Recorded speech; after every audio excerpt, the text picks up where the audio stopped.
Friends, अभी हम allowances के जो थर्ड पार्ट है, पार्शली एग्जम्प्टेड पार्शली क्या है टैक्सेबल, उसी को डिस्कस कर रहे हैं। तो उसका फोर्थ पॉइंट, हमारे 3 पॉइंट हो गए, उसका ही फोर्थ पॉइंट आज मैं आपके साथ डिस्कस करूंगी।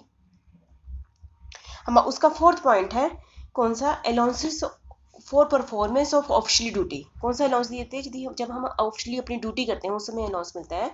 विच are examined to the extent of the amount received और the amount spent for the performance of the duty whichever is less.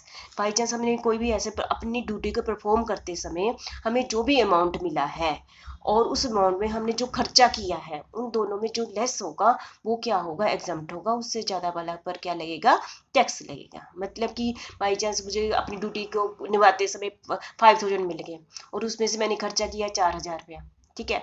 तो जो 4000 पर है वो उस पर मुझे एग्जामिशन मिल जाएगी टैक्स के लिए, और 1000 पर मुझे क्या देना है, टैक्स देना है। तो मुझे लगता है इस एग्जाम्पल से समझ गए होंगे आप। तो इसको हम डिटेल में हमारे 6 पॉइंट जो हमारे सामने हैं इसको डिस्कस कर लेते हैं। ट्रैवलिंग अलाउंस, ट्रैवलिंग अलाउंस जैसे कि एम्प्लॉय को अपनी ड्यूटी को निभाते समय उसको ट्रैवलिंग अलाउंस दिया जाता है। उसको कहते हैं कि आप cost of travelling while one tour और transfer from one place to another, ठीक है। तो वो वहाँ पर जाता है, वो खर्चे करता है। यदि उसको 5000 दिए जाते हैं ट्रैवलिंग अलाउंस, लेकिन वो खर्चा कितना करता है, 4000, ठीक है।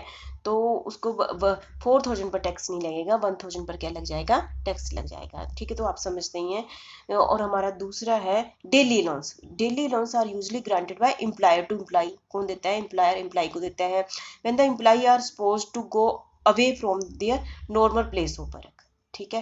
जैसे हमें भी डेली अलाउंस मिलता है, जैसे कि हमें जैसे पेपर आपकी चेकिंग नहीं होती है, हम अपने कॉलेज से उन्ना कॉलेज में पेपर चेक करने जाते हैं, तो हमें क्या मिलते हैं, डेली अलाउंस मिलता है, ठीक है।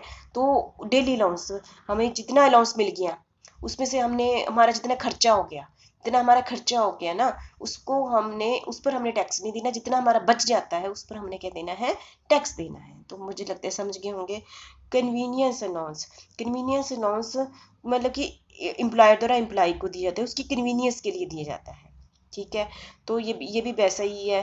The provision of this act provided that amount of allowance received और इंकर्ड और convenience of the completing the अपनी जर्नी के टाइम वो अपने वर्क प्लेस से लेकर दूसरे अपने रेजिडेंशियल एरिया तक जितनी भी उसे ड्यूटी निभाते समय जो भी खर्चा करता है वहां तक एग्जाम्प्ट है, उसके आगे वाले पर उसको क्या लगेगा, टैक्स लगेगा। हेल्पर अलाउंस, ये जैसे कि हमें जॉब में ये कह देते हैं कि आप उसकी हेल्प करो, कोई काम करने के लिए हेल्प करो, तो उसका हमें क्या मिल जाता है, अलाउंस मिल जाता है।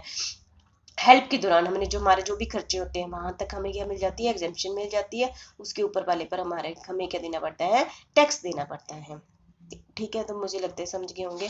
अकेडमिक और रिसर्च अलाउंस, जिन्हें ये वाले अलाउंस दिए जाते हैं एजुकेशन और प्रोफेशनल इंस्टीट्यूशन में दिए जाते हैं, ठीक है।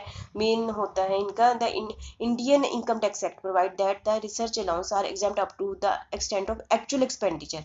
बाई चांस हमें रिसर्च के लिए 10,000 पर मंथ मिल गया और मैंने खर्चा कितना किया, 8000 किया, तो 2000 पर मुझे क्या देना पड़ेगा, टैक्स देना पड़ेगा। यूनिफॉर्म अलाउंस, वैसे तो बहुत सारे डिपार्टमेंट्स क्या होते हैं, जैसे आपको पता ही है, वो यूनिफॉर्म देते हैं अपने एम्प्लॉय को। यदि एम्प्लॉय को यूनिफॉर्म दे दी, यदि एम्प्लॉय को यूनिफॉर्म नहीं दी तो उसको यूनिफॉर्म अलाउंस दे दिया, तो उसने उस यूनिफॉर्म बनाने में बाई चांस 5000 दे दिया, यूनिफॉर्म बनाने में खर्चा हुआ 4000 हुआ, तो 1000 बच गया ना, तो 4000 पर वो पर उसका टैक्स नहीं लगेगा, 1000 पर उस पर लगेगा, टैक्स लगेगा। तो मुझे लगता है ये सारे पॉइंट्स ऐसे थे जो मैंने आपके सामने 6 पॉइंट डिस्कस किए कि जहां तक आपका खर्चा होगा वहां तो उस अलाउंस तक आपको टैक्स नहीं देना है। जो एक्स्ट्रा अमाउंट आपको मिल गया है खर्चे से ज्यादा, उस पर आपने टैक्स देना है। तो फोर्थ पॉइंट आप समझ गए होंगे, ठीक है। Thank you very much.